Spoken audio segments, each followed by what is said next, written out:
Ratusan siswa diduga keracunan MBG. Bupatinya mengatakan kondisinya para siswa tidak mengkhawatirkan.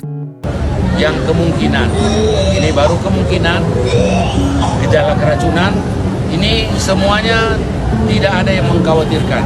Semuanya udah kami lihat satu persatu. Jadi ini berita baik. Kalaupun ada sesuatu kejadian, berita baiknya adalah semua anak-anak kita dalam keadaan baik-baik. Sebentar, mari kita berpikir secara sederhana. Sebelumnya, anggota DPD RI mengatakan anggaran bahan makanan MBG mungkin perlu dinaikkan untuk meningkatkan kualitas. Pertanyaannya, kalau persoalannya adalah keamanan pangan, apakah menambah anggaran otomatis menyelesaikan masalah? Tidak. Karena kualitas makanan bukan hanya soal berapa rupiah harga satu porsinya. Ada kualitas bahan baku, ada standar pengadaan, ada penyimpanan, ada higienitas, ada proses pengolahan, ada distribusi, dan yang paling penting, pengawasan. Dan disinilah menurut saya persoalan MBG harus dibicarakan secara serius. Kita sedang menjalankan sebuah program dengan anggaran yang sangat besar. Tetapi ketika muncul kasus demi kasus siswa sakit setelah mengonsumsi makanan MBG, respon kita jangan berhenti pada tenang, kondisinya tidak mengkhawatirkan, atau anggarannya perlu ditambah. Tidak sesederhana itu. Yang harus kita tanyakan justru bagaimana sistem pengawasannya. Siapa yang bertanggung jawab ketika standar keamanan pangan gagal?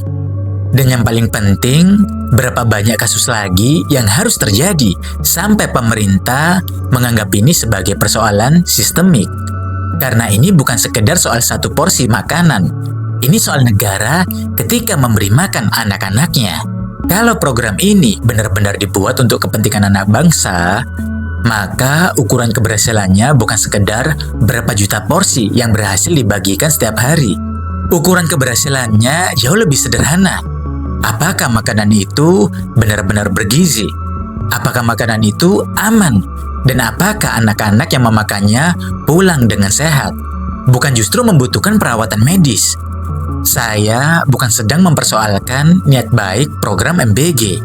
Saya sedang mempertanyakan standar, pengawasan, dan pertanggungjawabannya. Karena jangan sampai ketika kualitas dipertanyakan, jawabannya selalu tambah anggaran. Sebab uangnya lebih banyak tanpa pengawasannya lebih baik hanya akan membuat sebuah masalah menjadi lebih mahal. Dan saya punya satu usul sederhana. Bagaimana kalau anggota DPR juga mendapatkan MBG? Bukankah ini makanan yang bergizi? Bukankah program ini katanya untuk memastikan masyarakat mendapatkan makanan yang bergizi dan berkualitas?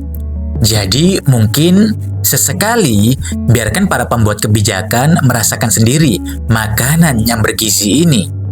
Karena kalau memang MBG ini sudah aman, bergizi, dan berkualitas, seharusnya tidak ada alasan untuk tidak ikut menikmati. Apalagi ketika kita tahu, dalam berbagai komponen konsumsi atau jamuan kegiatan kedinasan DPR, anggaran makanan bisa jauh lebih besar dibandingkan standar porsi MBG. Jadi saya bertanya, kenapa rakyat diberi MBG? Sementara standar konsumsi para pejabat justru berbeda. Kalau MBG memang sebaik yang selalu kita dengar, mari kita mulai dari mereka yang membuat kebijakannya. Bukan supaya anggota DPR ikut keracunan, tapi supaya mereka ikut merasakan standar makanan yang sedang mereka pertanggungjawabkan kepada rakyat.